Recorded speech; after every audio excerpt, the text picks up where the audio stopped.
ये नया लॉ है, इसमें बहुत सारी चीज़ें ऐसी हैं जो जजेस को भी नहीं पता। अभी ये एक काविश की है ना, इससे आगे आप चलते जाएं, वकालत एक जगह पे, हम वकील के अलावा कंज्यूमर भी तो हैं। अभी मैंने पेट्रोल पंप से पेट्रोल डलवा के इधर पहुंचा हूं तो आई वाज अ कंज्यूमर। अगर प्रैक्टिस का बुरा हाल है तो उसकी बड़ी वजह यह है थ्योरी हमें नहीं आती और हमने सीना बसीना इल्म लिया है और सीना बसीना इल्म के मुताबिक हम अदालतों में जाके पेश भी होते हैं, अदालतों में जाके आर्ग्यू भी करते हैं, लेकिन सारा सीना बसीना। अगर किसी को पूछा जाए कि इसका सेक्शन कौन सा है, 90% यंगस्टर्स जो हैं वो सेक्शन नहीं बता पाते। इस प्रोफेशन के लिए अच्छा साइन नहीं है, इवन जजेस के लिए भी ये एम्बैरसिंग है। You are going to assist the court to reach the right decision, जब आपको जो बंदा असिस्टेंस दे रहा है वो ही लॉ को नहीं जानता। इसी वजह से चीजें खराब हैं, कोशिश करेंगे उनको ठीक करें। ये उन दोनों का मरकब है आज का जो सेशंस हैं। The most important forum for the consumer rights protection is consumer courts. हमारा एक्ट है consumer, Punjab consumer protection act, इसके सेक्शन 26 में मैंडेट दिया गया है गवर्नमेंट जो है वो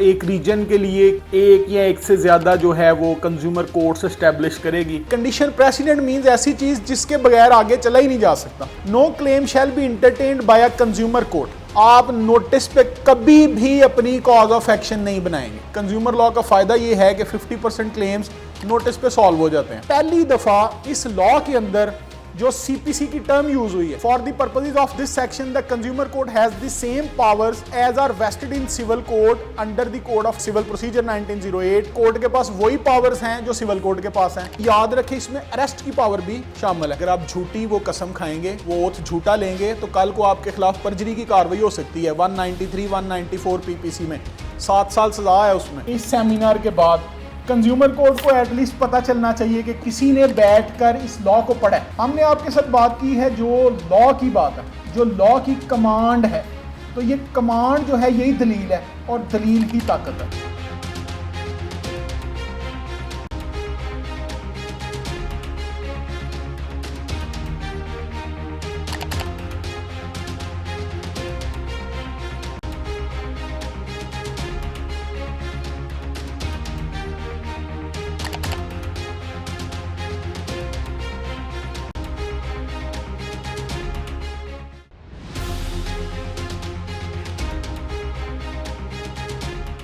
बिस्मिल्लाहिर्रहमानिर्रहीम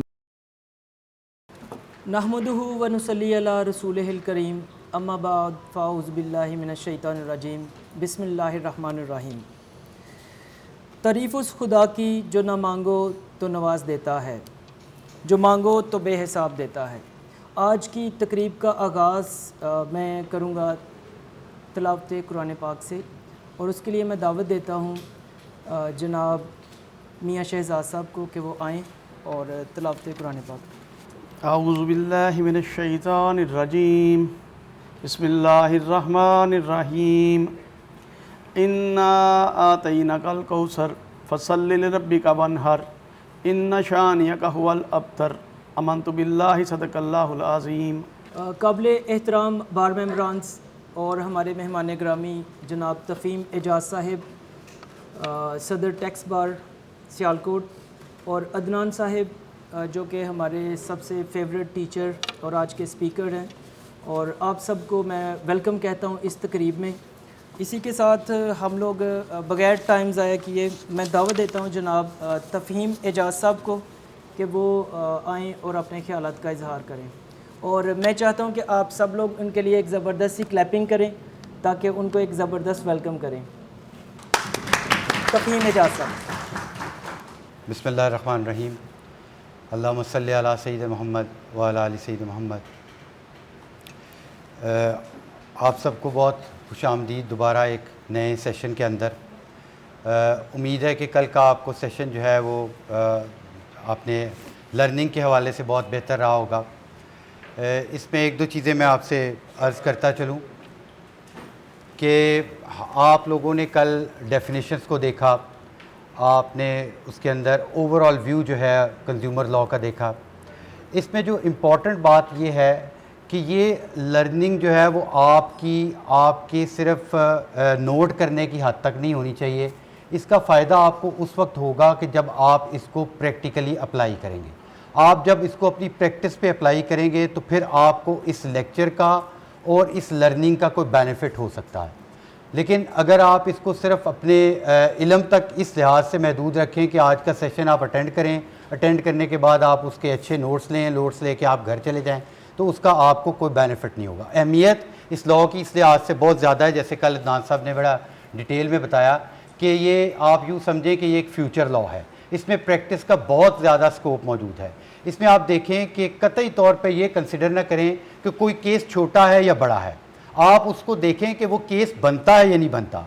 कतई तौर पर कोई ऐसा केस जिसको आप समझें कि ये बहुत माइनर है, बहुत छोटा है, बहुत इसके अंदर कम इन्वॉल्वमेंट है, या इन टर्म्स ऑफ मनी या इन टर्म्स ऑफ रिटर्न या कंपनसेशन कम है, तो इसलिए इसमें हमें कोर्ट में जाने की ज़रूरत। हमारा बीइंग लॉयर कतई तौर पर भी ये मकसद नहीं है कि किसी केस को हम देखें कि ये केस जो है वो विद रिगार्ड टू वो मॉनेटरी बेनिफिट या विद रिगार्ड टू कंपनसेशन या विद रिगार्ड टू कंप्रोमाइज़ जो है वो बहुत बेहतर है तो हम इसलिए अदालत के अंदर जाएं, बल्कि हम ये देखें कि क्या उसके अंदर वो केस बनता है लीगली। अगर वो लीगली बनता है तो आपका बीइंग लॉयर ये काम है कि आप उसको प्रोसीड करें, आप प्लीड करें, आप अपीयर हों और आप फेवर लेके दें अपने क्लाइंट। तो ये पहला सेशन था वो अल्हम्दुलिल्लाह बहुत ज़बरदस्त रहा और मुझे ये कहने में बिल्कुल कोई आर नहीं कि मुझे भी बहुत कल अदनान साहब की वजह से सीखने का मौका मिला। तो आज इंशाअल्लाह इसको हम कंटिन्यू करेंगे और अदनान साहब उम्मीद है कि जिस तरह कल उन्होंने बड़ा ज़बरदस्त सेशन किया है, आज भी ये बड़ा एक इंटरेक्टिव सेशन होगा। Thank you very much. कल का जो सेशन था डेफिनेटली आप लोगों ने बहुत इन्जॉय किया और आप सबको सीखने का भी बहुत ज़बरदस्त मौका मिला। और आज का जो लेक्चर है वो भी इंशाल्लाह जो सुपर हिट होगा और इसकी जो है हमें पता उस वक्त चलेगा जब कंज्यूमर कोर्ट जो है वो भर जाएगा और वो सर को फ़ोन करके बोलेंगे कि भाई ये क्या किया आपने कि अभी कंज्यूमर के इतने ज़्यादा केसेस आ रहे हैं। तो इंशाल्लाह हमने जो कुछ सीखना है उसका रिज़ल्ट जो है वो इसी तरह देना है कि हम सब जो हैं कंज्यूमर कोर्ट में जो हमने आज नॉलेज जो गेट की है वो सारा हम लोग केस करेंगे और सर को पता चलेगा कि वाकई इन्होंने कोई सेमिनार किया है और इसका रिज़ल्ट भी आया और जैसा भी उनको भी पता चलेगा कोई सेमिनार सियालकोट में हुआ है। तो बगैर टाइम ज़ाया किए मैं सर अदनान सफदर साहब को दावत देता हूँ कि वो आएँ और अपने लेक्चर का आगाज़ करें। अच्छा जी, thank you very much sir Tafheem Ejaz sahab, मेरे बड़े भाई, और राना नवीद साहब, आपकी मेहरबानी। Dear participants, thank you very much for your today's participation as well. कल जो है वो हमने जो इसको लॉ को पढ़ा था, आप लोगों ने देखा हो, शायद थोड़ा सा बोरिंग हो, वैसे वो मैंने कोशिश की थी कि बोरिंग ना रहे, लर्निंग उसमें ज़्यादा हो।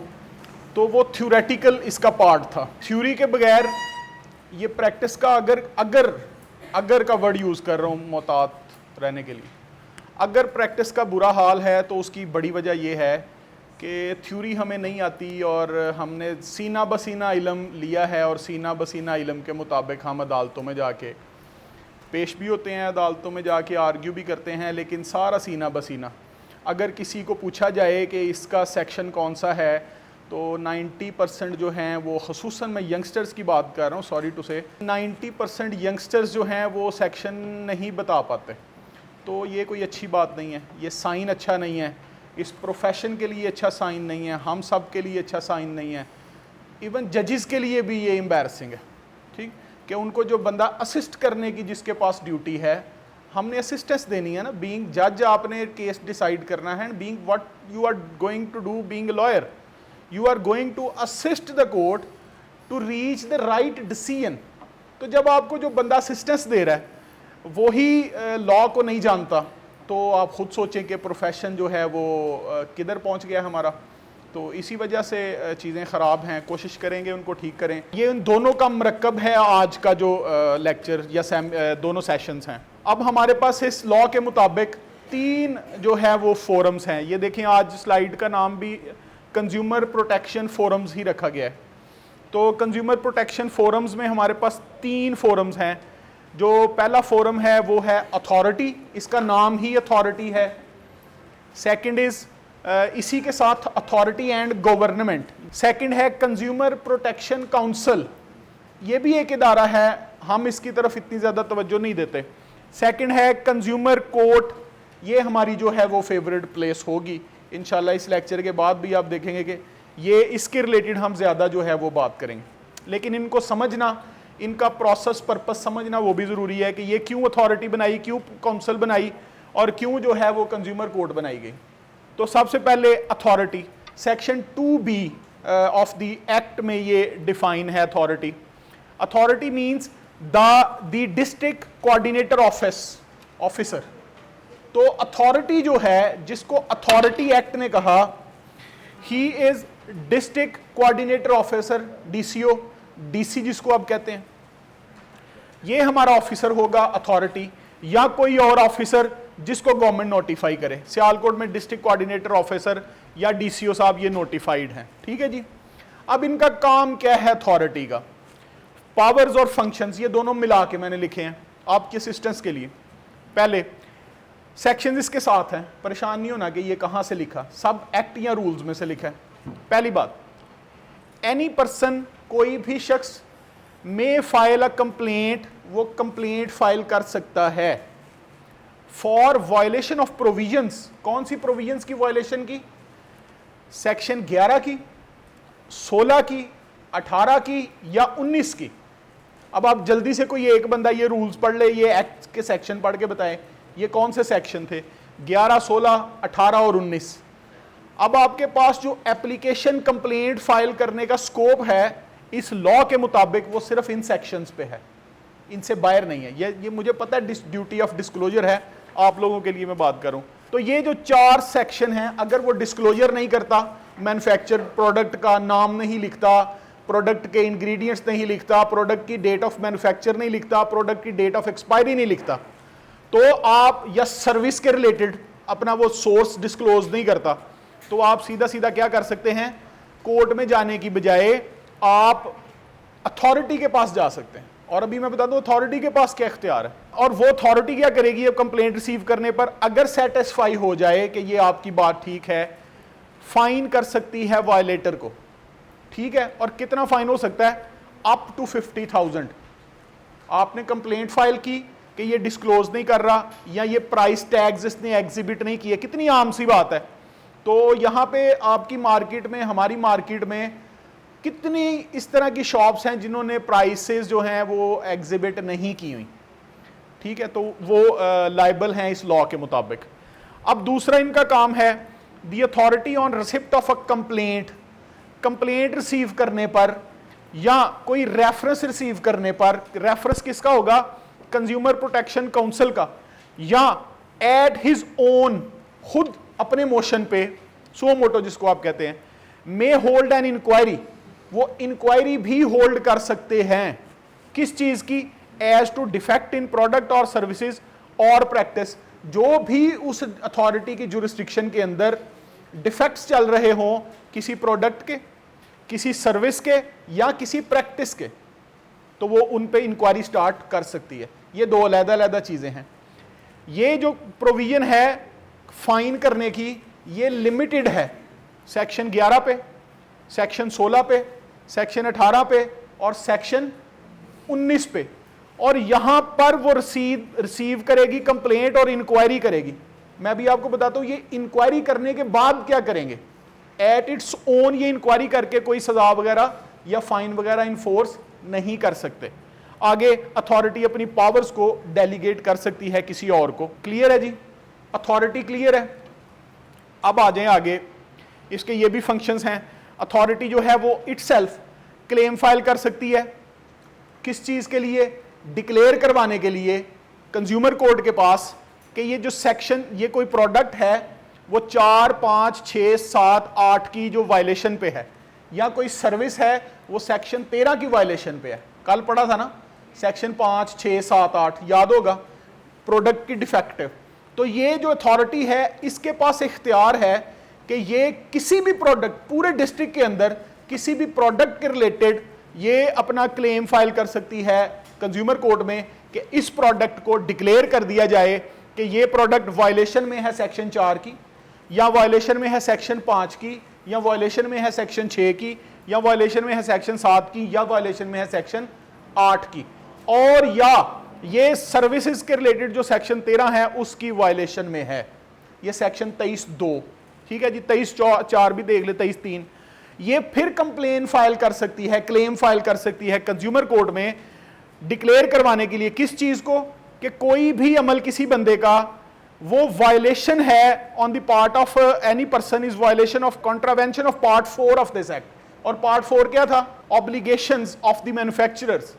ये कोई भी प्रैक्टिस को क्लेम फाइल कर सकते हैं कि कोई प्रैक्टिस जो है वो किसी बंदे की वायलेशन में है, किसकी? सेक्शन पार्ट 4 की।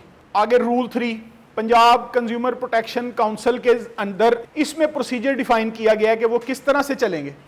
कंप्लेंट फाइल हो गई सेक्शन 11 की, 16 की, 18 की या 19 की। अथॉरिटी इंक्वायर करेगी, एविडेंस जिसकी कलेक्शन की जरूरत पड़े एविडेंस कलेक्ट करेगी। सफिशिएंट मटेरियल मिल गया तो नोटिस करेंगे पहले डिफेंडेंट को। डिफेंडेंट को वो शख्स है डिफेंडेंट जो वायलेटर है।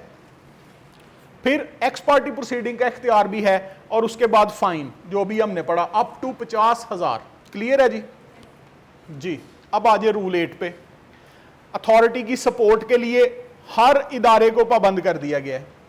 हर इदारे को, कोई भी इदारा जो है उसकी ज़रूरत पड़े अथॉरिटी को तो अथॉरिटी उसको यूज़ कर सकती है अपनी सपोर्ट में। ठीक है जी। ये पुलिस भी रिक्वायर्ड है, किसी लेबॉर्ट्री से वो उसकी इंस्पेक्शन करवा सकते हैं और वो हर तरह की सपोर्ट ले सकते हैं। आप भी पाबंद हैं उनको सपोर्ट देने के। ठीक है जी। अब आ गया order of the authority. Authority जो ऑर्डर करेगी वो ऑर्डर जो है वो अप टू 50,000 फाइन हो सकता है। और इसके अलावा उसकी रिकवरी किस तरह से होगी, बड़ा सवाल ये है। तो लैंड रेवेन्यू के जो एरर्स जिस तरह से रिकवर करते हैं उस तरह से ये रिकवरी होगी। वो आप सबको पता होगा एरर्स ऑफ लैंड रेवेन्यू किस तरह होते हैं। प्रॉपर्टी की अटैचमेंट हो सकती है, बंदे की अरेस्ट हो सकती है, प्रॉपर्टी की सेल हो सकती है। तो प्रॉपर्टी में से रिकवर करना ये अथॉरिटी के लिए कोई बड़ी बात नहीं है।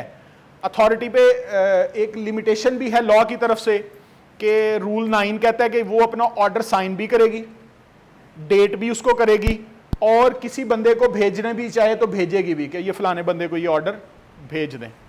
ठीक है जी। अब इसके खिलाफ आप अपील भी कर सकते हैं इस ऑर्डर के खिलाफ। ठीक है। ये ऑर्डर में जब ये अपील किस तरह से किसको होगी? Secretary to the government industry and department, industrial department को। ये आप हाई कोर्ट में इसकी अपील नहीं कर सकते, गवर्नमेंट को इसकी अपील नहीं कर सकते। ठीक है। इसकी अपील का जो डिपार्टमेंट उन्होंने बनाया है that is secretary to the government industrial department. ठीक है जी। मेमोरेंडम ऑफ अपील के लिए रिक्वायरमेंट्स जो हैं वो रूल 10 में लिखी हैं कि आप राइटिंग में मेमोरेंडम ऑफ अपील तैयार करेंगे, उसमें ग्राउंड्स लिखेंगे, उसके साथ सर्टिफाइड कॉपीज लगाएंगे उस ऑर्डर की। उसके बाद अगर अपील एक्सपायर हो जाए तो फिर उसमें एक्सटेंशन भी हो सकती है और अथॉरिटी का ऑर्डर उसके बाद फाइनल होगा, वो भी डेटेड होगा, सारी चीजें क्लियर है जी। अब इसके बाद अथॉरिटी ने कौन से केसेस को इंक्वायर करना है। मैंने दो बातें आपको उस टाइम पे शुरू की थी। पहली मैंने कहा था कि आप अथॉरिटी के पास कंप्लेंट फाइल होगी और कंप्लेंट पे वो डायरेक्टली क्या कर सकते हैं, फाइन कर सकते हैं। उसका हमने प्रोसीजर पढ़ लिया कि फाइन करने के लिए वो किस किस तरह से फाइन के लिए प्रोसीड करेंगे स्टेप बाय स्टेप, और उसके लिए अथॉरिटी कौन सी है अपीलेट। इंक्वायरी भी होल्ड कर सकती है ये अथॉरिटी। इंक्वायरी किस लिए? दी अथॉरिटी यानी डिस्ट्रिक्ट कमिश्नर या district coordinator officer on receipt of a complaint, जब उसको कंप्लेंट रिसीव होगी और रेफरेंस या कोई रेफरेंस रिसीव होगा फ्रॉम द काउंसिल, काउंसिल की तरफ से या at its own motion, may hold an inquiry as to the defect in a product और सर्विस और practice which contravenes any provision of this law. तो यहां पर जो इंक्वायरी में उनके पास स्कोप है वो सजा देने वाले स्कोप से ज्यादा है। पूरे लॉ की जहां भी वायलेशन होगी, पूरे लॉ की जहां भी वायलेशन होगी वहां पर अथॉरिटी जो है वो इंक्वायरी होल्ड कर सकती है। और इंक्वायरी होल्ड करने के लिए उन्होंने प्रायर नोटिस किसी को नहीं देना, कोई जरूरत नहीं है। No prior notice shall be required to be given to manufacturer और प्रोवाइडर ऑफ सर्विस। कोई प्रायर नोटिस देने की जरूरत नहीं है। विदाउट नोटिस वो इंक्वायरी होल्ड कर सकते हैं। इसका क्या मतलब है? सीक्रेट इंक्वायरी भी कर सकते हैं। ठीक है, इसका ये मतलब है, आपके नोटिस में लाना जरूरी नहीं है। अच्छा जी, if an inquiry the authority may follow such procedure as it deem appropriate, और इस इंक्वायरी के लिए कोई भी प्रोसीजर जो उसको अप्रोप्रिएट लगे वो फॉलो कर सकती है अथॉरिटी। ठीक है जी। अब आ जाए आगे, claims on behalf of public. अब ये जो अथॉरिटी इंक्वायरी करेगी, ये जो क्लेम फाइल करेगी, ये पब्लिक क्लेम है, पब्लिक के बिहाफ पे। तो अब ये इंक्वायरी का कोई नतीजा निकलना चाहिए, इंक्वायरी करके पास रखने की क्या जरूरत है? तो इंक्वायरी करके क्या कर सकती, if as a result of the inquiry the authority satisfied that a contravention of the act has taken place. Inquiry के कंक्लूजन पे अथॉरिटी इस नतीजे पे पहुंची कि कॉन्ट्रावेंशन हो रही है, कहीं पर लॉ की वायलेशन हो रही है, तो क्या करेगी?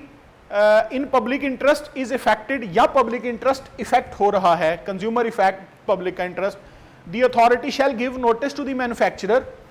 अथॉरिटी नोटिस देगी किसको? ये कौन सा नोटिस है? 28(1) का, वही नोटिस जो हम देते हैं, अथॉरिटी भी वो नोटिस देगी of the act to remedy the defects, और उसको कहेगी कि ये डिफेक्ट रेमेडी, इसको डिफेक्ट को ठीक करो, जैसे हम कहते हैं, एंड टू पे डैमेजेस, और डैमेजेस दो। ठीक है, where loss has already been cause to any consumer, जब किसी कंज्यूमर को कोई लॉस हो गया हो तो वो ये भी कह सकती हैं उस नोटिस में कि इस डिफेक्ट को ठीक करो और इस कंज्यूमर को इतने जो है वो डैमेजेस पे करो, ये कह सकती है। ठीक है जी, आगे चलें थोड़ा सा जी। अब आ जाए, इफ द मैन्युफैक्चरर और provider of the service is unwilling to remedy, अगर वो अनविलिंग है डिफेक्ट या को दूर करने का या डैमेजेस पे करने का, the authority may file a claim in the court on behalf of the public. तो वो अथॉरिटी जो है वही क्लेम कहां पे फाइल कर देगी? कोर्ट के अंदर। ठीक है जी, अभी हमने कंज्यूमर कोर्ट पे पहुंचना है। क्लियर है इधर तक? अब सेकंड इसका जो है पार्ट, पहले अथॉरिटी पढ़ा था, अब गवर्नमेंट खुद। What is government? Government is the chief minister and his cabinet, this is government. और वफाक के अंदर the prime minister and his cabinet, this is government. ठीक है, याद रखें, ये आइंदा भी आपके काम आएगा। तो government means the government of Punjab यहां पे, क्योंकि ये पंजाब का लॉ है, तो इन्होंने जो एक्सप्लेन किया वो सारी की सारी, जब भी गवर्नमेंट का जिक्र आएगा तो this is government of the Punjab. Government of the Punjab कौन है? Chief minister and his cabinet. ठीक है, the government may by general और special order subject to such conditions as may be prescribed exercise all or any of the powers conferred upon the authority under this act except the power to imposition of fine under section 23(1). तो fine impose करने के अलावा जितनी भी powers इस पूरे law के अंदर अथॉरिटी को दी गई हैं, वो सारी की सारी पावर्स कौन एक्सरसाइज कर सकता है? Government, government of Punjab. ठीक है, और government time to time directions भी दे सकती है किसको? अथॉरिटी को, ये करो, ये नहीं करो। गवर्नमेंट जो है वो किसी भी स्टेज पर अथॉरिटी के किसी ऑर्डर को मॉडिफाई भी कर सकती है। ठीक है जी, सिर्फ फाइन नहीं कर सकती। और अथॉरिटी के पास रूल 26 में एक पावर भी है, appointment of inspectors, these are consumer inspectors. ठीक है, छोटे मोटे काम करने के लिए। क्लियर है जी? प्लीज वेलकम आफ्ताब नागरा साहब, ऑनरेबल फॉर्मर प्रेसिडेंट।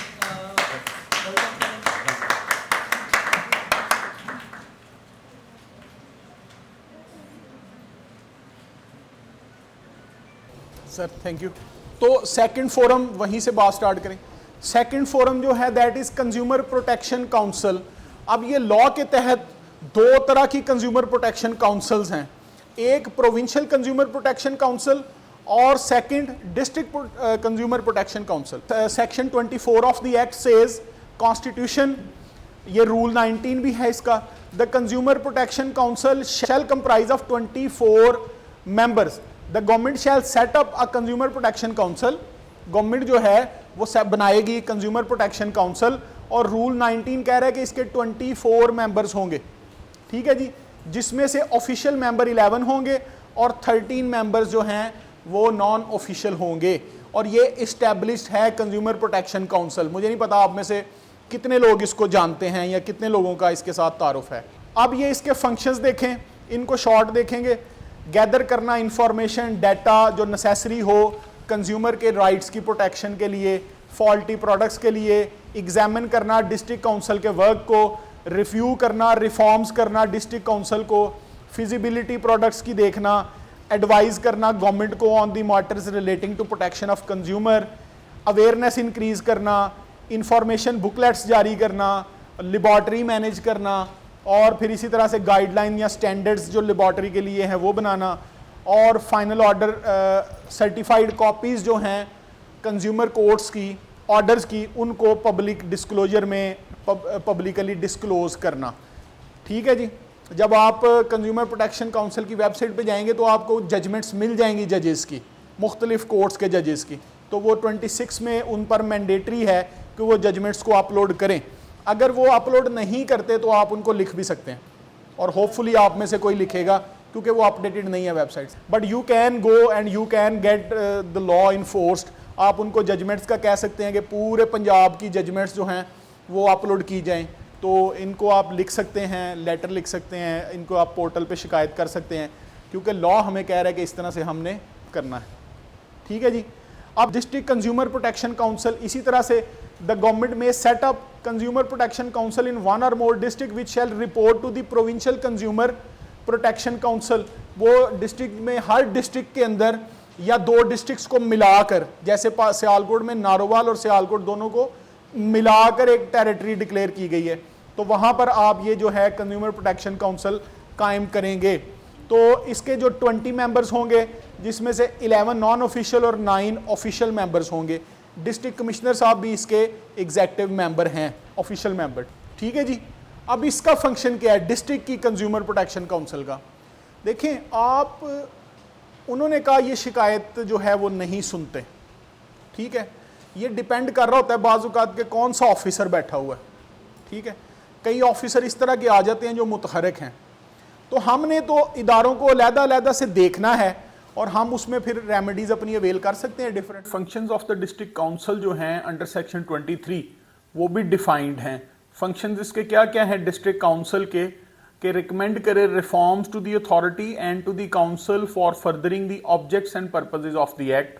सेकंड है अवेयरनेस क्रिएट करे कंज्यूमर के दरमियान मार्केटिंग ऑफ प्रोडक्ट्स में जो लाइफ और प्रॉपर्टी के लिए हैजर्डियस हैं। प्रोवाइड करे information, access to information regarding products consumers को। अवेयरनेस क्रिएट करे among public regarding access to products and services, और इसी तरह से असिस्ट करें in exchange of information, views and recommendations between manufacturers, suppliers, consumers and the government. Perform any other function as directed by the government of और the council. ये council जो है वो प्रोविंशियल कंज्यूमर प्रोटेक्शन काउंसिल जो है उसकी जो directions होंगी उनको भी परफॉर्म करना इसी अथॉरिटी का काम है। बात समझ आ रही? अब आ जाएं आगे। So the most important forum for the consumer rights protection is consumer courts. जो हमारा एक्ट है consumer, Punjab consumer protection act, इसके सेक्शन 26 में मैंडेट दिया गया है गवर्नमेंट जो है वो एक रीजन के लिए, किसी भी एक एरिया के लिए एक या एक से ज़्यादा जो है वो कंज्यूमर कोर्ट्स एस्टेब्लिश करेगी। पहले these courts were presided over by a district जज, but after an amendment this court is presided over by additional district and sessions judge to be appointed by the government in consultation with Lahore High Court Lahore। Clear है जी? Section 25 देख लें, ये subject matter jurisdiction provide कर रहा है consumer courts को। Section 525 says filing of claim, a claim for damages arising out of contravention of any provision of this act shall be filed before a consumer court set up under this act। यानी कोई भी claim for damages इस act की किसी भी provision की जो contravention में फाइल किया जाएगा वो कंज्यूमर कोर्ट के पास ही फाइल किया जाएगा। यानी क्लेम्स को सुनने के लिए एक ही अथॉरिटी है under consumer protection act and that is consumer court. बात समझ आ रही? अब आ जाएं आगे। अब सब्जेक्ट मैटर जुरिस्डिक्शन के बाद टेरिटोरियल जुरिस्डिक्शन जो है उसको भी डील करता है कंज्यूमर प्रोटेक्शन एक्ट। सेक्शन 27 इसमें जो है वो हमें रूल्स प्रोवाइड कर रहा है। Subject to provision of this act consumer court shall have jurisdiction to entertain complaints within the local limits of host jurisdiction. आगे ये इसके 3 एस्पेक्ट्स बयान किए गए हैं। जो पहला एस्पेक्ट है जहां पर डिफेंडेंट या तमाम डिफेंडेंट्स जो हैं वो रिहाइश पजीर हैं, अगर एक से ज्यादा डिफेंडेंट है तो भी at the time of filing of claim actually reside करते हैं या वॉलंटरली बिजनेस कैरी करते हैं, पर्सनली वर्क करते हैं उस कोर्ट की टेरिटोरियल जुरिस्डिक्शन के अंदर। और अगर सेकंड पॉइंट इसका है कि अगर डिफेंडेंट्स जो हैं उनकी तादाद ज्यादा है और सारे के सारे उस कोर्ट की टेरिटोरियल जुरिस्डिक्शन के अंदर रिजाइड नहीं करते, तो फिर आप कोर्ट की परमिशन के साथ किसी जो एक भी डिफेंडेंट जहां पर रिजाइड करता है उस कोर्ट में, उस कोर्ट की परमिशन के साथ क्लेम फाइल कर सकते हैं। और जो थर्ड मोस्ट इंपॉर्टेंट इसका एस्पेक्ट है टेरिटोरियल जुरिस्डिक्शन का, ऐसी जगह जहां पर कॉज ऑफ एक्शन होली और इन पार्ट राइज किया गया हो, जिस टेरिटोरियल जुरिस्डिक्शन के अंदर उस जुरिस्डिक्शन की कोर्ट को इख्तियार समात हासिल होगा। बात समझ आ रही? ये था सेक्शन 27 टेरिटोरियल जुरिस्डिक्शन का। होपफुली आपको इसकी अंडरस्टैंडिंग बेहतर हो गई होगी। अब चलते हैं सेक्शन 28 की तरफ। This is the most important aspect of filing claim in the consumer court. It may be called condition president for filing a claim, notice under section 28। अब ये नोटिस इतना इंपॉर्टेंट है कि विदाउट नोटिस आपका claim जो है वो इंटरटेनेबल ही नहीं है कंज्यूमर कोर्ट के अंदर। तो सेक्शन 28 कहता क्या है? A consumer who has suffered damage और authority in other cases shall by written notice call upon a manufacturer और प्रोवाइडर ऑफ सर्विसेज। दोनों वर्ड्स को जरा गौर से देखें। ये जो है रिटन नोटिस होगा और किसको दिया जाएगा? मैन्युफैक्चरर को और सर्विस प्रोवाइडर को, दैट अ प्रोडक्ट और सर्विस इज डिफेक्टिव और फॉल्टी, कि ये आपकी प्रोडक्ट जो है या आपकी सर्विस जो है ये डिफेक्टिव है या फॉल्टी है, और the conduct of the manufacturer और the service provider is in contravention of the provision of this act, या कंडक्ट मैन्युफैक्चरर का या सर्विस प्रोवाइडर का वो इन कॉन्ट्रावेंशन है to this act, that is obviously Punjab consumer protection act, and he should remedy the defect. और उस manufacturer को और सर्विस प्रोवाइडर को आप कहेंगे कि आप इस डिफेक्ट को रेमेडी करें, दुरुस्त करें, या मुझे डैमेजेस प्रोवाइड करें अगर आपने डैमेज सफर किया है, और या फिर रुक जाएं कॉन्ट्रावेंशन जो भी आप इस एक्ट की कर रहे हैं। तो ये इसके एलिमेंट्स हैं एक रिटन नोटिस के, जिसमें रिटन नोटिस में आप मैन्युफैक्चरर को प्रोवाइड करते हैं। याद रखें, जो आपने रिटन नोटिस प्रोवाइड करना है वो किसी सेलर को नहीं करना। मैन्युफैक्चरर की डेफिनेशन को एक दफा फिर याद करें, और ये नोटिस आपने या मैन्युफैक्चरर को करना है या सर्विस प्रोवाइडर को। अभी रिसेंटली एक हाई कोर्ट की जजमेंट आई जिसमें केस जो है वो कंज्यूमर कोर्ट से क्लेम जो है अप्रूव हुआ, पास हुआ, डिक्री हुआ, लेकिन ऑनरेबल हाई कोर्ट ने उसको सेटिसाइड कर दिया because notice was not served to the manufacturer, that was served to a retailer। तो ये टेक्निकल ग्राउंड है बड़ी इंपॉर्टेंट कि यहां पर नोटिस आपने हमेशा हमेशा मैन्युफैक्चरर को या सर्विस प्रोवाइडर को, जिससे आप सर्विसेज ले रहे हैं, उसको देना है। और जो मैन्युफैक्चरर होगा on receiving of notice, manufacturer या सर्विस प्रोवाइडर वो आपको 15 डेज के अंदर अंदर रिप्लाई करने का पाबंद है। अब ये जो इसकी सेक्शन 28 की क्लॉज 3 है, ये बारिंग क्लॉज जो मैंने आपको पहले कहा, no claim shall be entertained by a consumer court unless the consumer और the authority has given notice under subsection 1 and provides proof that notice was duly delivered but manufacturer और service provider has not responded thereto. तो इसमें दो चीजें आपके पास essentially होनी चाहिए। पहला कि आपने रिटन नोटिस जो है वो डिलीवर किया है टू द मैन्युफैक्चरर और टू द सर्विस प्रोवाइडर, और दूसरी जो चीज आपने अपने पास रखनी है वो है प्रूफ जो आपने कोर्ट को देना है कि आपने ये नोटिस भेजा था और ये डिलीवर हो गया है मैन्युफैक्चरर को और सर्विस प्रोवाइडर को, जिस पर उसने रिस्पॉन्ड नहीं किया। तो याद रखें, this is condition president for filing claim, और अगर ये आपके पास कंडीशन प्रेसिडेंट आप पूरा नहीं करते तो आपका claim ultimately liable to dismissal है। तो नोटिस लिखने में आपको जो है वो अब इंशाल्लाह मुश्किल नहीं होगी। अब इसके लिए कोई फॉर्मेट अवेलेबल नहीं है, ठीक है। ये आप ये सारी चीज़ें लिखें, कंज्यूमर का नाम, मैन्युफैक्चरर का नाम, प्रोडक्ट का डिफेक्ट, उसके लिए डैमेजेस और उसकी रेमेडी और अपने डैमेजेस की वजह या कॉन्ट्रावेंशन। तो ये सारी चीज़ें क्लियर हैं। आप इसको पॉइंट वाइज भी लिख सकते हैं, आप इसको पैराग्राफ में भी लिख सकते हैं, आप इसको उर्दू में भी लिख सकते हैं, आप इसको इंग्लिश में भी लिख सकते हैं। तो फौरी तौर पे जब भी आप कोई कॉन्ट्रावेंशन देखें तो आप उसको नोटिस ज़रूर लिखें। ठीक है जी। अब ये जो मैन्युफैक्चरर है इसको जो है वो ये जो नोटिस है रिसीव करने के 15 दिन के अंदर अंदर इसका जवाब देना है। ठीक है। तो ऑब्वियसली जब लॉयर नोटिस लिख के भेजेगा तो फिर एक और लॉयर के पास वो भी आएगा जो डिफेंडेंट है, जो मैन्युफैक्चरर या सर्विस प्रोवाइडर है, जिसको ये लॉ डिफेंडेंट कहता है रूल्स के अंदर, तो उसने भी आपको रिप्लाई लिख के देना है। तो इससे भी एक लीगल एक्टिविटी जो है वो जनरेट हो जाएगी। अभी केस फाइल नहीं हुआ, हो सकता है आपका नोटिस पे ही जो है, कंज्यूमर लॉ का फ़ायदा ये है कि 50% क्लेम्स नोटिस पे सॉल्व हो जाते हैं। अब आगे ये जो कंडीशन प्रेसिडेंट, मैंने इसको क्यों कहा कि कंडीशन प्रेसिडेंट मीन्स ऐसी चीज़ जिसके बगैर आगे चला ही नहीं जा सकता। क्यों कहा? No claim shall be entertained by a consumer court. Consumer court कोई क्लेम इंटरटेन नहीं करेगी। कब?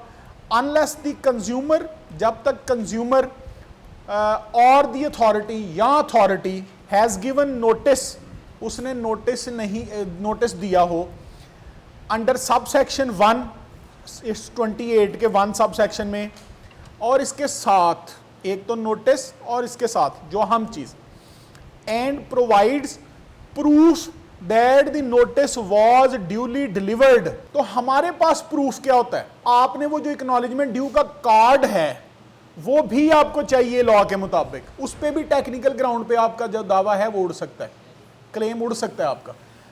वो रसीद नहीं, एडी की रसीद नहीं, वो कार्ड। रसीद इस चीज़ का प्रूफ है कि आपने दे दिया था उनको, और एडी इस चीज़ का प्रूफ है that it has been delivered, या उसने देख के वापस कर दिया। टीसीएस करे तो टीसीएस की रसीद और उसके बाद उसकी डिलीवरी रिपोर्ट जो शायद आपके मोबाइल में आ जाए। ठीक है, शिपमेंट रिपोर्ट, या फर्ज करें लैपर्ड कर दिया तो लैपर्ड की रिपोर्ट जो इंटरनेट पे आ जाएगी या आपके मोबाइल पे आ जाएगी। उसका नाम है एक्नॉलेजमेंट ड्यू। वो कार्ड को कहते हैं एक्नॉलेजमेंट ड्यू, कि एक्नॉलेज करके ये मुझे वापस भी देंगे। उसके आप पैसे देते हैं, वो कार्ड वापस। रजिस्ट्री महंगी है, वैसे आप डाक कराएं सस्ती है।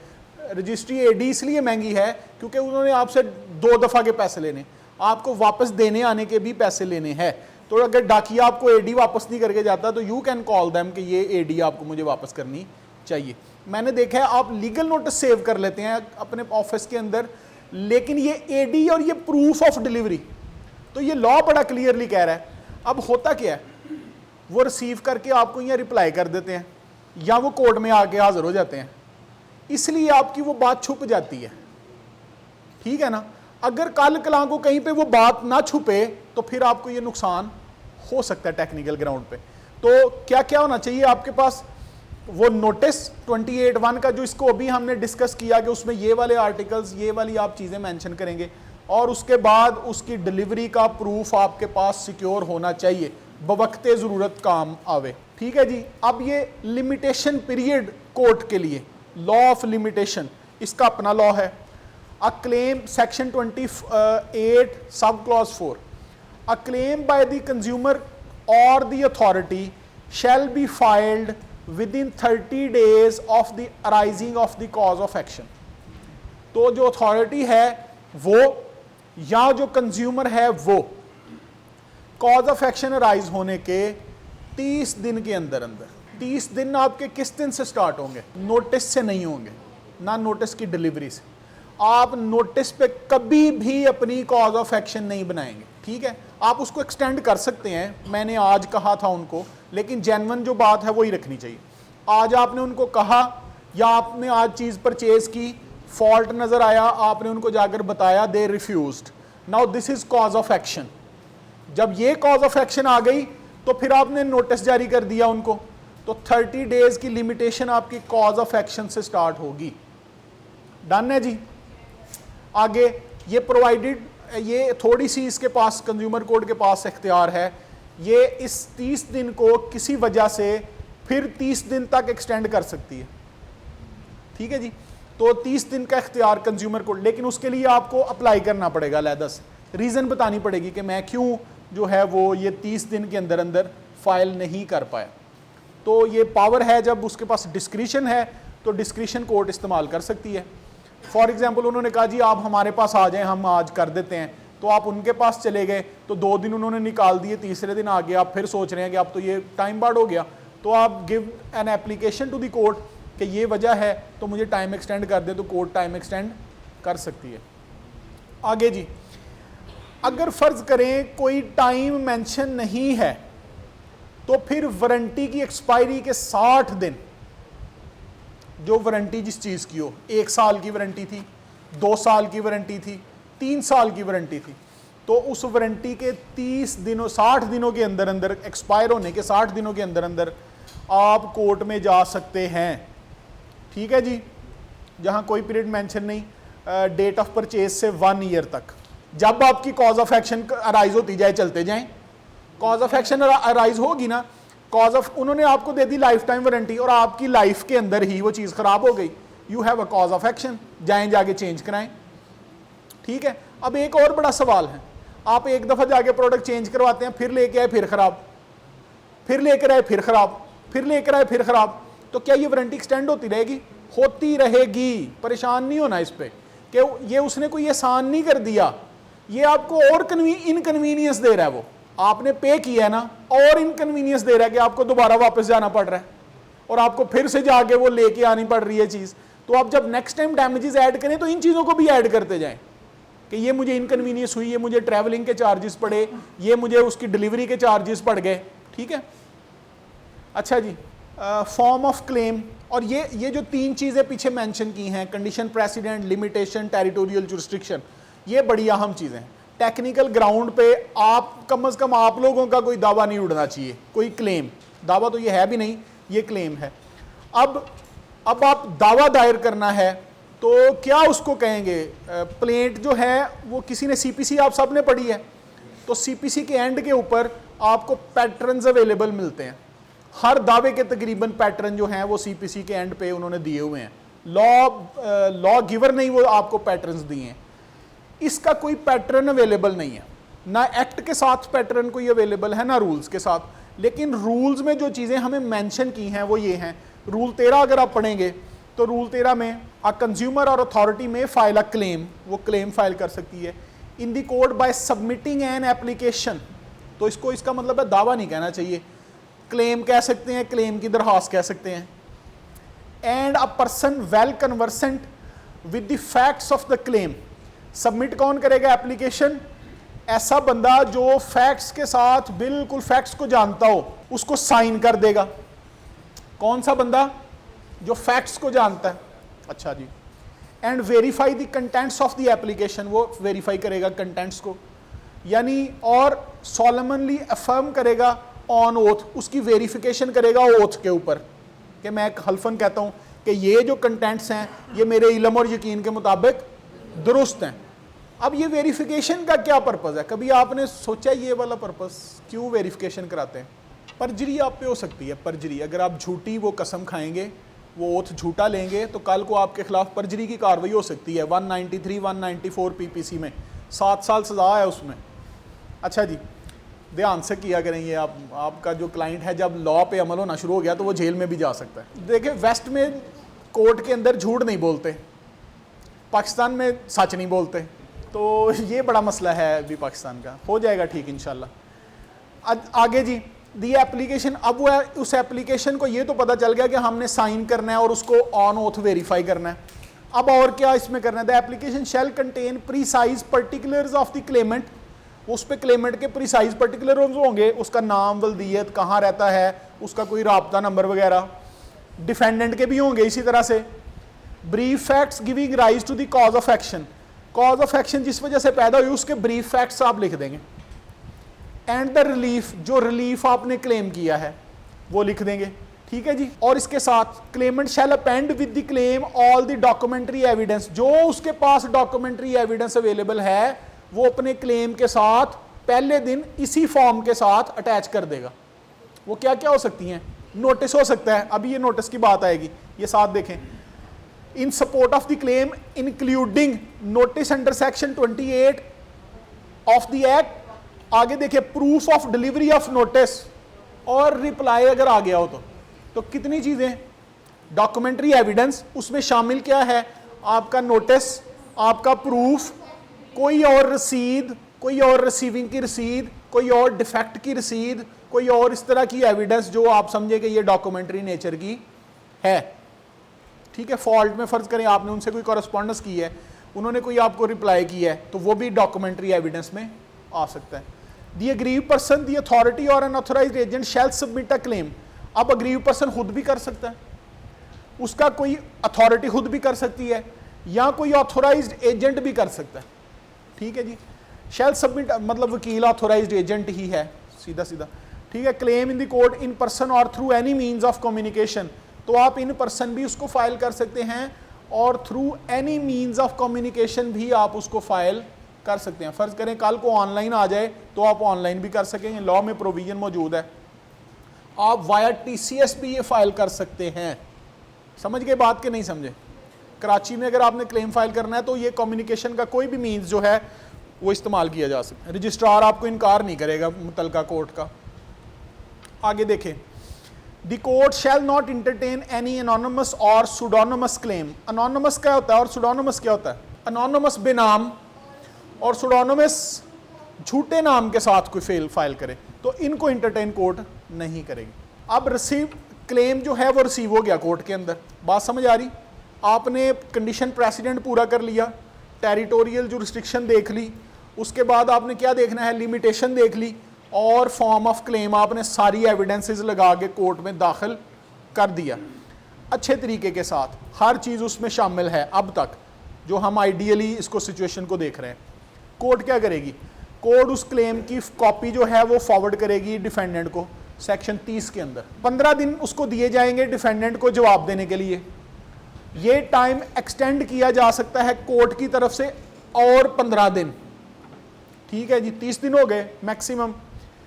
अब अगर क्लेम जो है वो प्रोडक्ट के रिलेटेड है और वो डिफेंडेंट आ गया या डिफेंडेंट नहीं आया, दोनों सूरतों में एक्स पार्टी हो रहा है फिर भी, और अगर एक्स पार्टी नहीं हो रहा फिर भी, डिफेंडेंट डिनाई कर रहा है, डिस्प्यूट कर रहा है, ओमिट कर रहा है किसी एक क्लेम को, या फेल होता है अपने केस को प्रेजेंट करने में, द कोर्ट में decide the dispute. Court dispute को डिसाइड कर सकती है on the basis of evidence.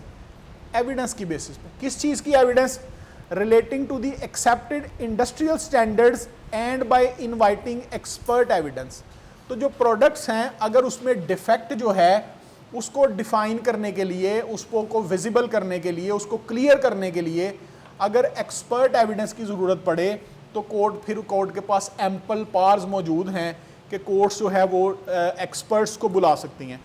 अब एक चीज़ लेबॉर्ट्री में कोर्ट भेज सकती है, एनालिसिस ऑफ द प्रोडक्ट भी कर सकती है। आर्टिकल ये रूल 15 है और ये सेक्शन 30 ही है। अगर मैन्युफैक्चरर जो है वो डिनाई कर दे कि ये प्रोडक्ट तो मेरा है ही नहीं, तो भी कोर्ट के पास ऑप्शन मौजूद है, मार्केट से सैंपल सर्च किए जा सकते हैं, सैंपल कलेक्ट किए जा सकते हैं। यहाँ पे एक बुरी खबर ये है कि अगर आपने लेबॉर्ट्री की रिपोर्ट आनी है या फ़र्ज़ करें कोई एनालिसिस होना है, एक्सपर्ट एविडेंस आनी है, तो इसका खर्चा जो है वो क्लेमेंट को बर्दाश्त करना पड़ेगा। ये जब बात शुरू हुई थी तो हमने कहा था ये नया लॉ है, इसमें बहुत सारी चीज़ें ऐसी हैं जो जजेस को भी नहीं पता और अनफॉर्चुनेटली लॉयर्स को भी नहीं पता जिन्होंने जजेस को बतानी है। तो अभी ये एक काविश की है ना, इससे आगे आप चलते जाएं। ये जो लोग इधर 60-65 बैठे हैं, ये जाके कल को इसको और एक्सप्लोर करें चीज़ों को। सरकमस्टांसिस तो लाखों हैं, हम वकील के अलावा कंज्यूमर भी तो हैं, वकालत एक जगह पे, सारा दिन कंज्यूमर भी तो हैं। अभी मैंने पेट्रोल पंप से पेट्रोल डलवा के इधर पहुंचा हूं तो आई वॉज अ कंज्यूमर। ठीक है, अभी कोई चीज़ खरीदें, अभी ये कोक खरीदी है तो आई एम ए कंज्यूमर। ठीक है, अभी ये सर्विसेज ले रहे हैं इस हॉल की तो वी आर ए कंज्यूमर। अच्छा जी, अगर क्लेम सर्विसेज से रिलेटेड है, ये था प्रोडक्ट के रिलेटेड, अगर प्रोडक्ट के रिलेटेड है तो कोर्ट के पास थोड़ा सा डिफरेंटली इसको डिफाइन किया गया है सेक्शन 30 के अंदर।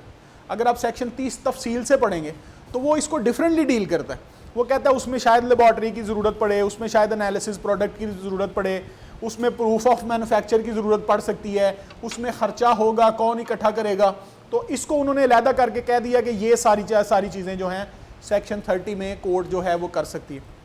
अब claim relates to any service, अगर सर्विस के रिलेटेड क्लेम है तो इसमें ये लेबॉर्ट्री और ये सारी चीज़ें तो ख़त्म हो गई ना। तो क्या करेगा कोर्ट? प्रोसीड करेगी, settle the dispute on the basis of evidence produced by the both the parties, इसमें लेबॉर्ट्री वगैरह की रिपोर्ट्स की ज़रूरत नहीं है, सर्विस डिफेक्टिव है कि नहीं है ये आपकी एविडेंस से डिसाइड हो सकता है, तो ये उससे डिसाइड हो जाएगा। अगर इसमें भी कोई लेबॉर्ट्री की ज़रूरत पड़ जाए तो कोर्ट के पास ये इख्तियार भी है रूल्स के अंदर कि कोर्ट उसको भेज सकती है लेबॉर्ट्री में, लेबॉर्ट्री रिकग्नाइज होनी चाहिए।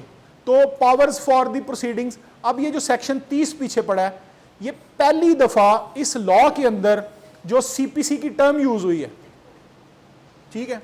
अब सीपीसी की टर्म क्या है? For the purposes of this section the consumer court has the same powers as are vested in civil court under the Code of Civil Procedure 1908 while trying a suit in respect of the following matters। तो ये जो matters हैं 1, 2, 3, 4, 5, इनके अंदर जो court है consumer protection court, उसके पास civil code वाली पावर्स होंगी। वो कौन सी पावर्स हैं? समनिंग और इन्फोर्सिंग अटेंडेंस डिफेंडेंट की या विटनेसेस की, उनको एग्जामिन करना ओथ पर, तो शहादत लेने के लिए किसी बंदे को बुलाना, तो कोर्ट के पास वही पावर्स हैं जो सिविल कोर्ट के पास हैं।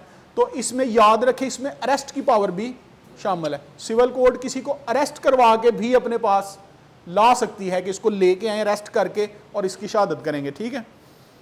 आई वंडर कि वो किस तरह का सीन होता होगा कि बंदा गिरफ्तार है गवाही देने के लिए, ठीक है जी। The discovery and production of any document, किसी डॉक्यूमेंट की डिस्कवरी के लिए, किसी डॉक्यूमेंट की प्रोडक्शन के लिए कोर्ट में, या जो और मटेरियल ऑब्जेक्ट किसी के लिए जो ज़रूरी है एविडेंस के लिए, उसको मंगवाने के लिए भी कोर्ट के पास सीपीसी वाली ताकतें हैं। तो वो सेक्शन 20, 25, 24 आपके पास बड़ा क्लियर है। 30 तक, सेक्शन 21 से लेके 30 तक आपने सीपीसी के पढ़ने हैं इन दोनों चीज़ों के लिए। Receiving evidence on the affidavits, I think order 19 है ये रिसीविंग एविडेंस का। एफिडेविट्स पर भी एविडेंस ले सकती है कंज्यूमर कोर्ट, ठीक है जी। Issuing any commission for the examination of any witness, किसी विटनेस की एग्जामिनेशन के लिए कमीशन इशू किया जा सकता है। एनी अदर मैटर विच में बी प्रिस्क्राइब्ड, कोई और मैटर जो रूल्स में प्रिस्क्राइब कर दिया गया। तो ये वो चीज़ें हैं जिनके लिए सीपीसी इस्तेमाल होगी, अदरवाइज आपने कंज्यूमर लॉ ही डील करना है। आगे आ जाए, every proceeding before the consumer court, जो भी प्रोसीडिंग्स कंज्यूमर कोर्ट में हैं वो कोर्ट के जुमरे में आएंगी। और सेक्शन 193 सेक्शन इज ऑफ परजुरी, आप अगर अदालत में झूठ बोलेंगे और वो झूठ साबित हो गया तो 193 में आपको 7 साल तक सजा हो सकती है। और अगर वही कोर्ट 476 में उसकी कॉग्निजेंस ले ले 476 में, तो फिर वो 3 माह तक आपको सजा दे सकती है, 3 माह। और सेक्शन 228 आप कोर्ट को इंटरप्ट करें तो वो भी इसमें कवर है, आपको भी 3 माह की सजा दी जा सकती है। और ये एक प्रोविजन आप याद रखें, पर्सनल अटेंडेंस जो है वो नहीं ली जाएगी क्लेमेंट की जब तक डिफेंडेंट जो है वो पर्सनली अपीयर ना हो, ठीक है जी। कोर्ट आपको ये नहीं कह सकती क्लेमेंट को पेश करें, ठीक है। ये देखें, provided that the personal presence of the Clement before the consumer court shall not be required, ठीक है। तो ये एक इंपॉर्टेंट है, कोर्ट अगर कहे कि इसको लेके आए या आपको रीडर कह देता है कि जी ले आओ सवेरे बुलाओ उन्होंने, तो आप उसको ये पढ़ के सुना सकते हैं सेक्शन 30 के कोर्ट जो है जब तक डिफेंडेंट नहीं आ जाता, अपीयर हो जाता, अपीयर का मतलब क्या है, वो भी वकालतन भी आ जाए, तो अब कोर्ट सुनने के लिए आपको बुला सकते। पहली दूसरी तारीख पे जब तक वो हाजिर नहीं है तो वो कोर्ट आपको नहीं बुलाएगी। अब ये बड़ी एक इंपॉर्टेंट प्रोविजन है, प्री ट्रायल सेटलमेंट। अब आपने क्लेम फाइल कर दिया, उसने जवाब दे दिया तो एविडेंस स्टार्ट हो जाएगी। इसके दरमियान में एक प्री ट्रायल सेटलमेंट है, the mostly ignored topic of this consumer law. Pre trial setting क्या है? Any party to the dispute, को पार्टी जो डिस्प्यूट पे हैं at the pre trial stage, trial से पहले की स्टेज पे, make a firm written offer, वो एक रिटन ऑफर कर सकते हैं ऑफ सेटलमेंट। सेटलमेंट के लिए क्या लिखेंगे उसमें? Stating the amount offered for settlement, जो अमाउंट आप ऑफर करेंगे सेटलमेंट के लिए, ठीक है आप मुझे ये दे दें तो this is okay. And if the offer is accepted, और अगर वो ऑफर दूसरी पार्टी ने एक्सेप्ट कर ली, the opposing party, the consumer court shall pass an order in terms of the settlement. तो कंज्यूमर कोर्ट क्या करेगी? उस सेटलमेंट के मुताबिक ऑर्डर पास कर देगी, तो सारा ट्रायल वगैरह जो है वो ख़त्म। इसमें कोर्ट भी असिस्ट कर सकती है, ठीक है, क्योंकि कोर्ट के पास पेरेंटल जुरिस्डिक्शन भी है। तो कोर्ट भी असिस्ट कर सकती है कि यार देखो ये काम छोटा सा मैटर है, जाएं ये प्री ट्रायल सेटलमेंट कर लें। आगे जी, provided that notwithstanding anything contained in any other law for the timing in force the party refusing the offer, जो पार्टी ऑफर को रिफ्यूज करेगी of settlement shall pay actual cost of litigation. तो वो party जो refuse करेगी वो actual cost of litigation वापस करेगी, एक्चुअल कॉस्ट ऑफ लिटिगेशन पे करेगी, इंक्लूडिंग, जिसमें शामिल है इंक्लूडिंग लॉयर्स फी, लॉयर की फी भी, in the case the final order of the consumer court is passed against that party. अगर फाइनली ऑर्डर जो है इस पार्टी के अगेंस्ट फाइल हो गया, क्या क्या वापस करेगी? कॉस्ट ऑफ लिटिगेशन भी और लॉयर की फीस भी। ठीक है, लॉयर उसमें अपने क्लर्क की फीस भी डाल ले, क्या फर्क पड़ता है? प्रोवाइडेड फर्दर दैट, अब इसके आगे एक और प्रोवाइजो है, provide further that the courts approval regarding settlement shell be required. अब इन 3 सूरतों में कोर्ट की अप्रूवल भी चाहिए आपको सेटलमेंट के लिए। अगर क्लेम जो है वो माइनर की तरफ से फाइल किया गया है, लीगली इनकैपेसिटेटेड पर्सन की तरफ से फाइल किया गया है, या क्लेम इन्वॉल्विंग कलेक्टिव राइट्स, जैसे एक इंक्वायरी के बाद हमने कहा था कि पब्लिक क्लेम फाइल हो जाएगा, तो वो चूंकि पब्लिक क्लेम है कलेक्टिव राइट के रिलेटेड, तो इसको विड्रॉ करने के लिए भी, इसकी सेटलमेंट करने के लिए भी कोर्ट की परमिशन लाजम है।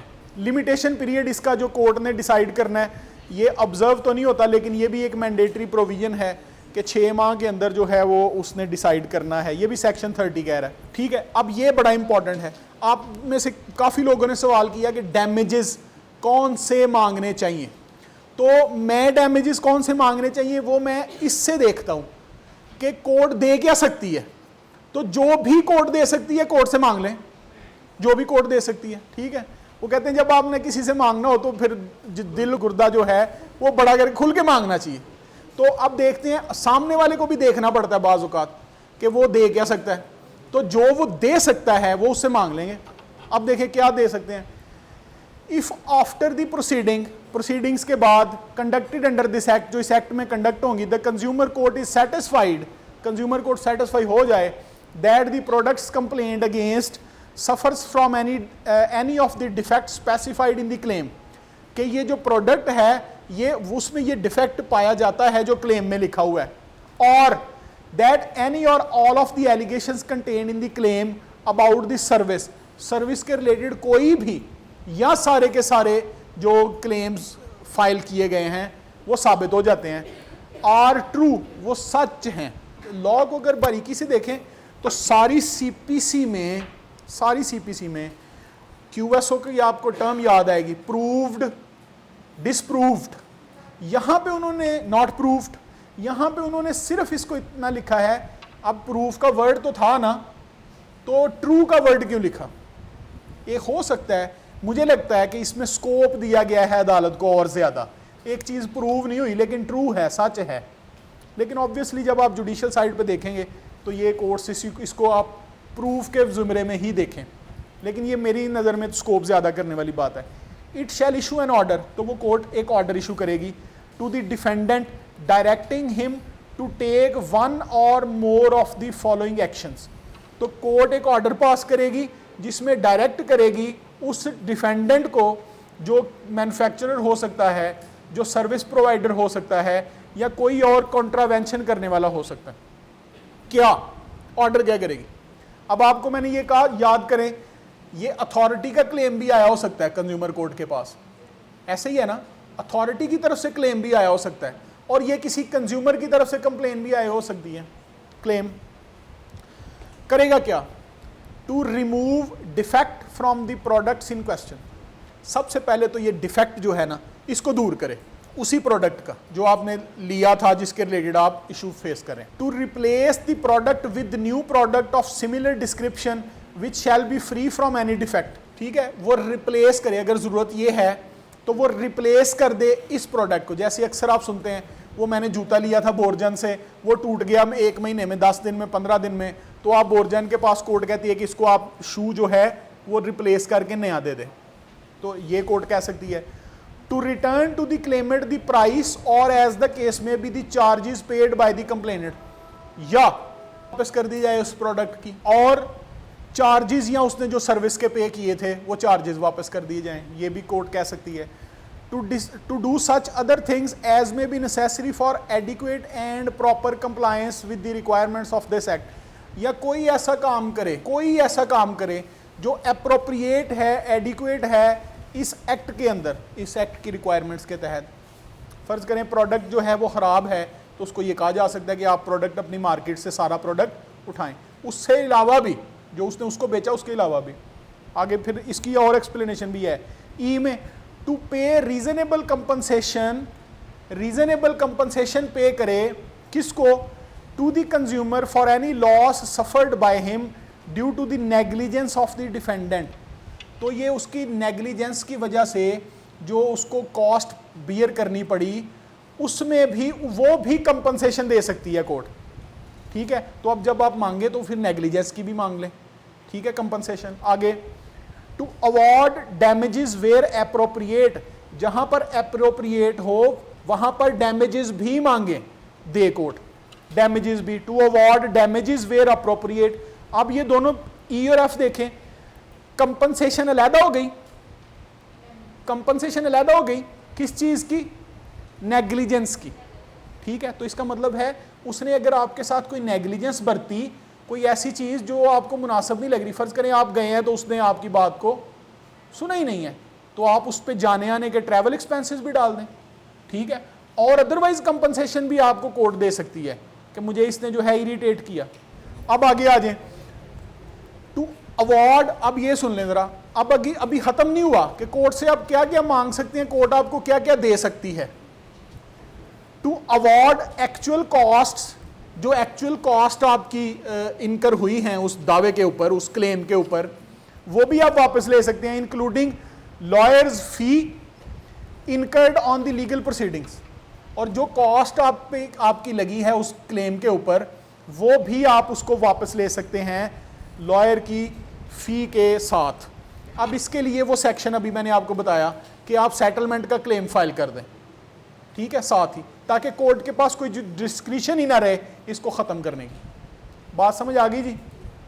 आगे to recall the product from trade और कॉमर्स, कोर्ट ये भी कह सकती है कि ये जो प्रोडक्ट है इसको मार्केट से या ट्रेड से रिकॉल कर लें, वापस मंगवा लें सारे के सारे प्रोडक्ट्स को भी, ठीक है।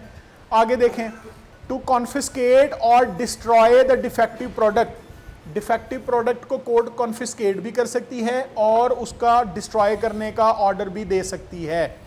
आगे to remedy the defect in such period as may be deemed fit, और फिर टाइम भी फिक्स कर सकती है कि इसको आप 30 दिन में, 10 दिन में, 5 दिन में, 1 माह में, 2 माह में, डिपेंडिंग ऑन द सर्कमस्टांसेस, कि इतने दिनों में इसको ठीक कर दिया जाए। या to cease to provide the defective और faulty service until it achieves the required standard, तो कोर्ट ये भी कह सकती है कि ख़त्म कर दें इस सर्विस को जब तक ये रिक्वायर्ड स्टैंडर्ड पर नहीं पहुंचती।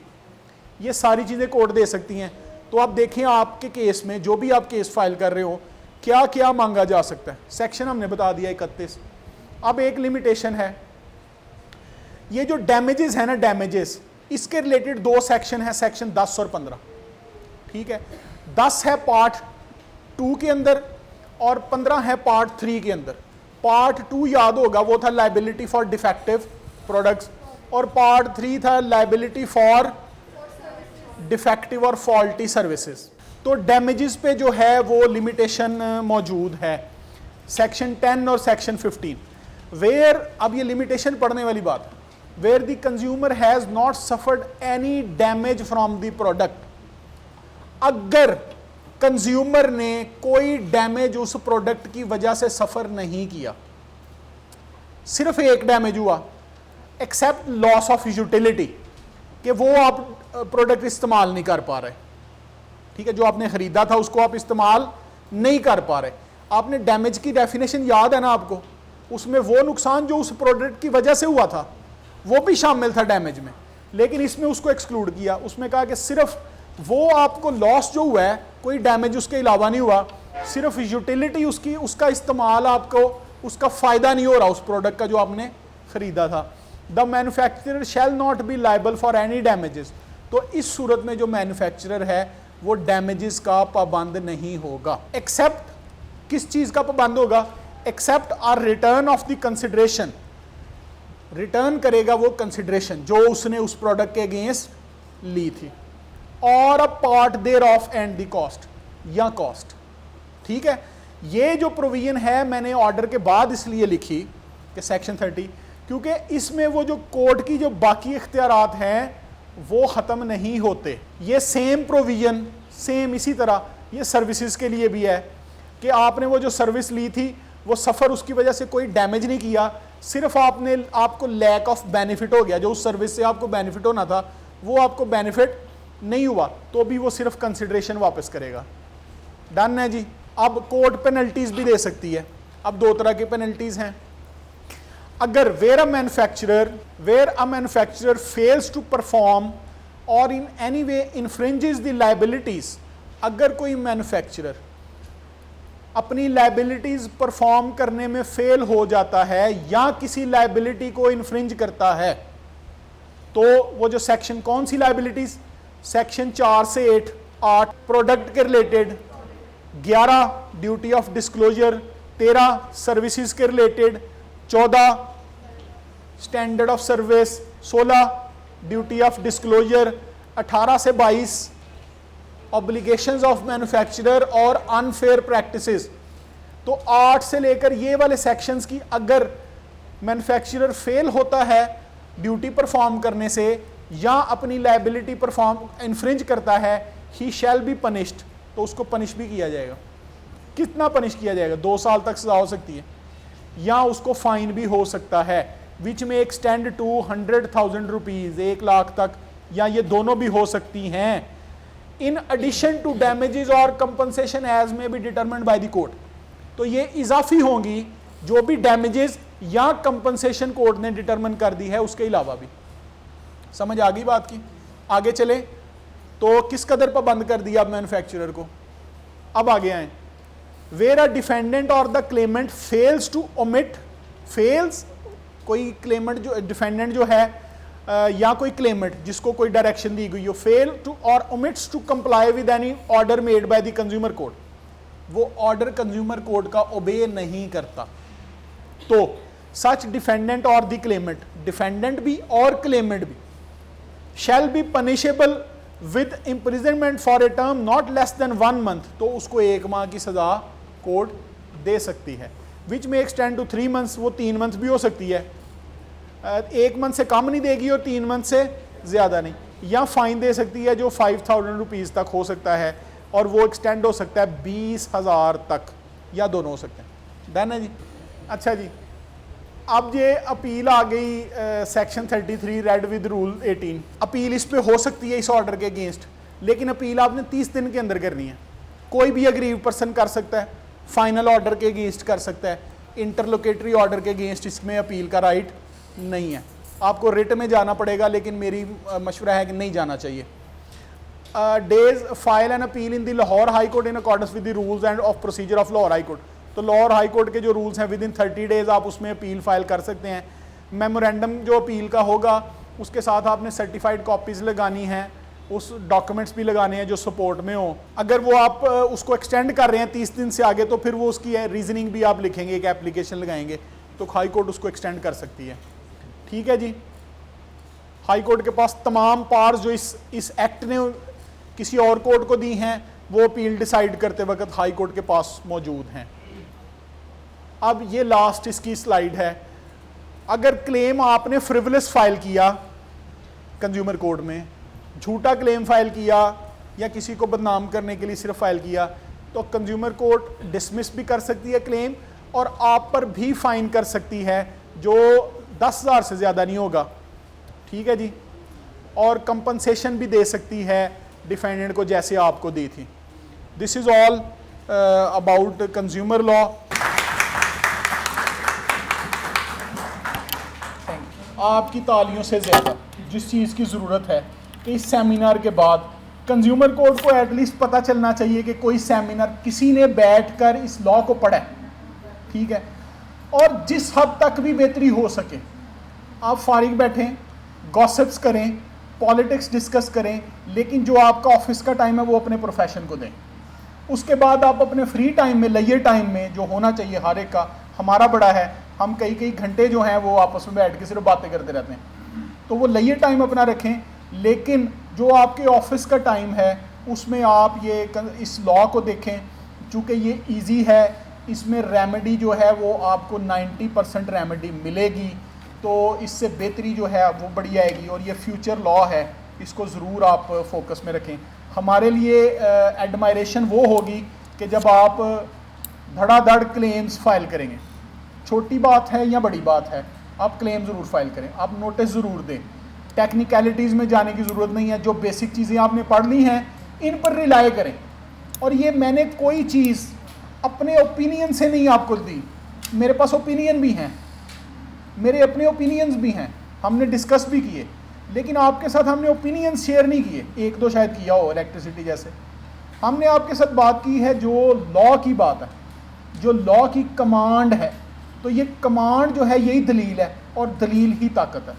ठीक है जी, thank you very much all of you.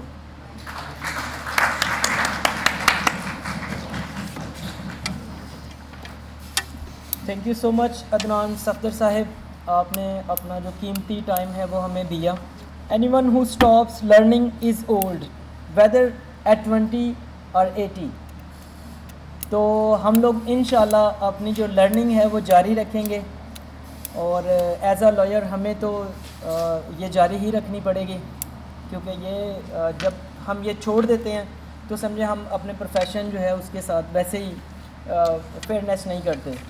तो अभी मैं दावत देता हूँ, हमारे चीफ़ गेस्ट हैं, आपने उनका ज़बरदस्त तरीके से इस्तकबाल करना है। जनाब आफ्ताब हुसैन नागरा साहिब हैं, प्रेसिडेंट हैं पाकिस्तान टैक्स बार एसोसिएशन के, और आज ये हमारे साथ मौजूद हैं। Big hand for them.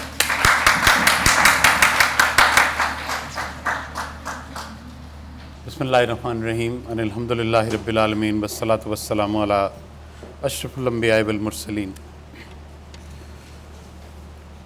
Honourable मेरे प्रेसिडेंट,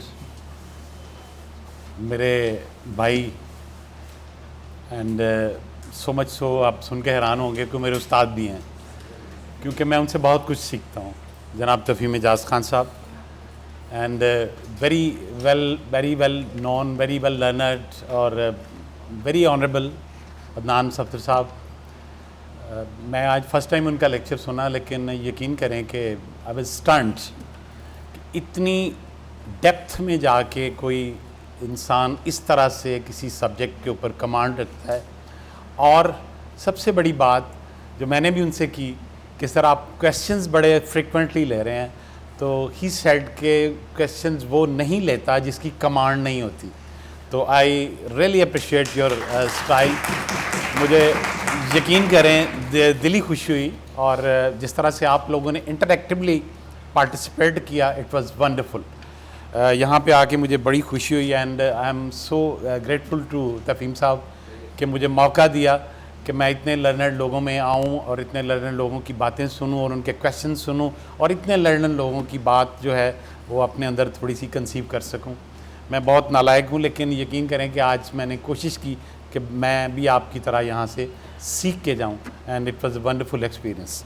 मैं तो हमेशा, तफ़हीम साहब जानते हैं कि इस बात का हमेशा दाई रहा हूँ कि सब्जेक्ट्स जो हैं वो हमें ख़ास तौर पे जो प्रैक्टिसिंग लॉयर्स हैं उनकी कमांड उन पे बहुत ज़रूरी है। हम जब लॉ कॉलेज से निकलते हैं तो आप यकीन करें कि टोटली वैनिश्ड होते हैं, हमें कोई सब्जेक्ट, शायद ही कोई सेक्शन याद हो, if I am not wrong. मैं आज अपनी बात कर रहा हूँ क्योंकि मैं नालायक हूँ, आपकी बात नहीं कर रहा। आप लोग चूँकि हो सकता है आपको सेक्शंस याद हों, आपको सब्जेक्ट पे कमांड भी हो, लेकिन I share with you my personal experience कि मैं जब लॉ कॉलेज से निकला तो मुझे कुछ भी याद नहीं। इवन कि मुझे चंद एक शायद सेक्शंस जो वो याद रहे होंगे, जो टीचर्स ने बड़ी मोहब्बत से पढ़ाए होंगे, लेकिन उसके बाद जब हम प्रैक्टिस में आते हैं तो हमें रोज़ाना मेहनत करनी पड़ती है। तो ये मैं समझता हूँ कि ये बहुत ज़रूरी बात है। लेकिन मैंने जब पिछले दिनों डिस्ट्रिक्ट बार में ये बात की थी कि जी हमें अपने सब्जेक्ट्स को रिफ़्रेश करना चाहिए, हमें अपने सब्जेक्ट्स पे एकेडमिक तरीका इख्तियार करना चाहिए, हमें लॉयर्स को पढ़ाना चाहिए, तो एक बड़े सीनियर लॉयर उठ के खड़े हुए, उन्होंने कहा जनाब साड़ियाँ सलाहियतां तो तुहानू शक है। मैंने कहा नहीं जी, आपकी सलाहियतों पे मुझे शक नहीं है, मुझे अपनी सलाहियत पे शक है कि मैं क्योंकि पढ़ना चाहता हूँ, तो इसलिए मैं समझता हूँ कि सबको पढ़ना चाहिए।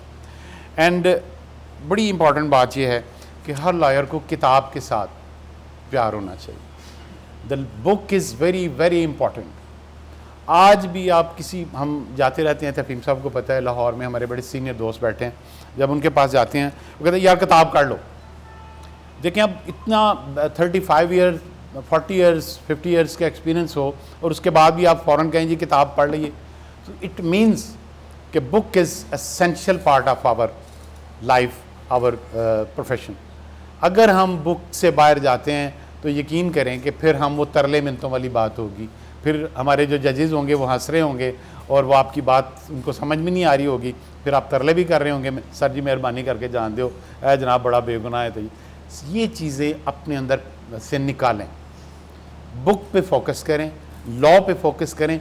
और you are very fortunate enough कि आपको अदनान साहब जैसे, तफहीम साहब जैसे एबल टीचर मिले हैं जो आपकी हर चीज़ को समझते हैं, वो आपकी साइकोलॉजी को समझते हैं और आपको पढ़ाना जानते हैं। और जिस तरह से आज मैंने देखा, हम यकीन करें कि आज मेरा सीना चौड़ा हो गया कि सियालकोट इज़ फॉर्चुनेट इनफ कि जहाँ पे अदनान साहब जैसे और तफहीम साहब जैसे दोस्त मौजूद हैं जो आपको हर चीज़ पे कमांड देना चाहते हैं। कोई सवाल मुझे नहीं लगा कि उन्होंने किसी सवाल को रिफ्यूज़ किया। And this is very important. जब आप पढ़ रहे होते हैं या सीख रहे होते हैं तो सवाल इज़ वेरी इंपॉर्टेंट। जब आप सवाल करते हैं इट मीन्स कि आप सीखना चाह रहे हैं।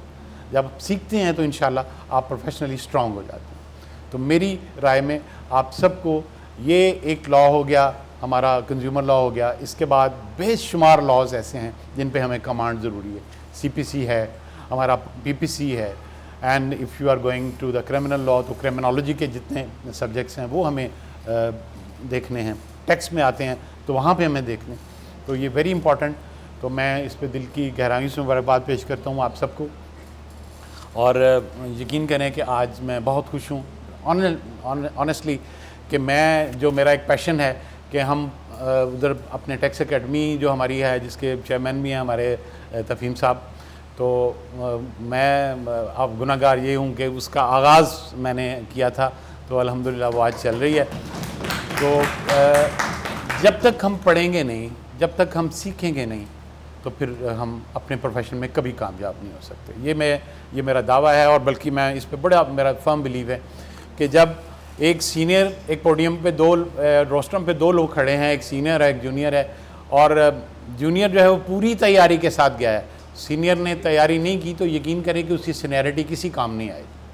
अगर वो उस केस की उस दिन तैयारी करके आया है जूनियर, तो he will be the honourable for the court, वो कोर्ट उसको ज़्यादा सुनेगी। ये मेरा दावा है। ये ऐसा नहीं होता कि कोर्ट्स जो हैं वो इग्नोर कर देती हैं। जो फैक्ट्स एंड फिगर्स हैं, जो रूल्स एंड रेगुलेशन हैं, जो वो आप कोर्ट के सामने देते हैं, तो डेफिनेटली कोर्ट उसको ऑनर करती है। तो मेरी सबसे अपने बच्चों से, अपनी बेटियों से यही गुजारिश है कि प्लीज़ अपनी किताब पे फोकस करें, लॉ पे फोकस करें और लॉ से अपने आप को स्ट्रॉन्ग बनाएं। इसी में आपकी इज़्ज़त है। और ये जो अभी नवीद साहब ने एक बात की कि जी इस काले कोर्ट की जो डिग्निटी है ये हमें बहाल करनी है।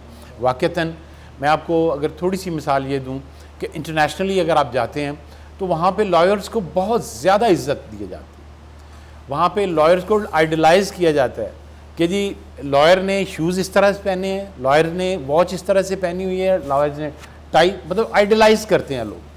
क्यों करते हैं? इसलिए उन्हें पता है कि वो जो बात कर रहे हैं वो बहुत ऊपर की बात है और वो डेप्थ में जाके बात कर रहे हैं। और जो समझने वाली बात ये है कि वो बंदा लिबास भी अच्छा पहन रहा है, वो पढ़ भी अच्छा रहा है, वो हमारे जो लॉस हैं उसको एक्सप्लेन भी अच्छे तरीके से कर। सो मेरी ये राय है कि अपने आप को आइडियल बनाएं, अपने लिबास से, अपने एटीट्यूड से और अपनी कमांड से, अपनी एजुकेशन कमांड से। तो मैं आप सबका एक बार फिर शुक्रिया अदा करता हूँ और मुबारकबाद देता हूँ तफहीम साहब को, पूरी ऑर्गेनाइजिंग कमेटी को जिन्होंने ये ऑर्गेनाइज़ किया। तो मैं विश करता हूँ कि ये सिलसिला जारी और सारी रहे इंशाल्लाह। Thank you very much to all of you. आप सब लोगों का बहुत शुक्रिया। आप सब लोग के लिए हमने सर्टिफिकेट्स जो हैं वो अरेंज किए हैं। तो मैं अभी तफहीम साहब को, अदनान साहब और आफ्ताब हुसैन साहब जो हैं वो आगे जो सर्टिफिकेट्स हैं वो डिस्ट्रीब्यूट करें। तो सबसे पहले वासिफ़